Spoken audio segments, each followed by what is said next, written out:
It's now my great pleasure to help recognize this year's recipient of the John Harrison Magnanimitas Award. This is our fourth year to give the award, and it's perhaps a good time to reflect on that.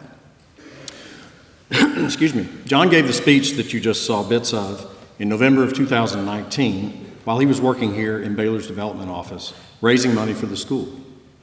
He passed away almost exactly a year later after struggling with a number of physical issues for several years. You see, John had been born with a genetic condition which caused a lifetime of physical difficulties.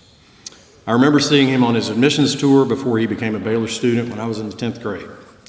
Our tallest basketball player back then was probably about 6'3", and we saw this lanky 6'10" monster striding through the halls. We thought, there's our big man to lead us all the way to the state championship. We found out later that John's condition didn't really allow him to play sports at all. But he did love sports, and he became a manager for football, soccer, and basketball. He loved sports so much that among other jobs in his varied professional career, he worked as a play-by-play announcer for NFL, calling games for European television way back in the day. John was also, how shall I say this? He is not a great academician. In fact, at our graduation, he was one of a couple of students who received this call out when it was his turn to walk across the stage. John Dumas Harrison, John will receive his diploma upon the completion of summer work. I know some of you guys are going, holy crap, is that what they're going to do? Don't worry, we don't do that anymore. But despite his relative underachievement, every teacher loved him because of the special spirit that he had. I tell you these stories to give you a sense of what young John Harrison was like. His accomplishments at school weren't what we typically celebrate, but his spirit, his magnanimitas, absolutely was. And it was this spirit which flourished in him as an adult and made him a successful leader professionally. But most importantly, it made him a great husband, father, and friend. At this time, I'd like to extend a special welcome and thanks to some of those friends and family who are here today and who have helped to create this award. Let's please recognize them.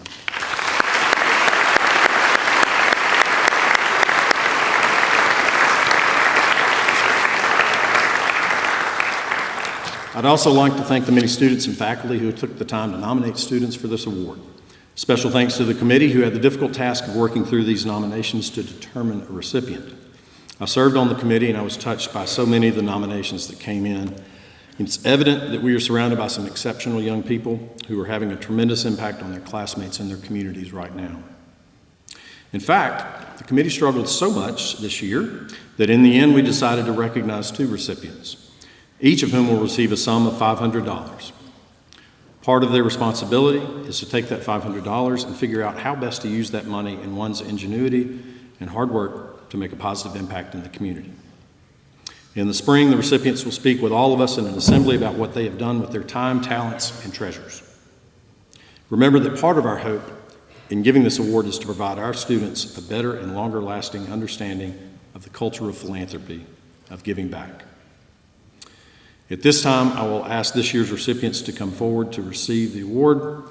Please join me in congratulating this year's recipients of the John Harrison Magnanimitas Award, Brent Coppage and Carlton Forrester.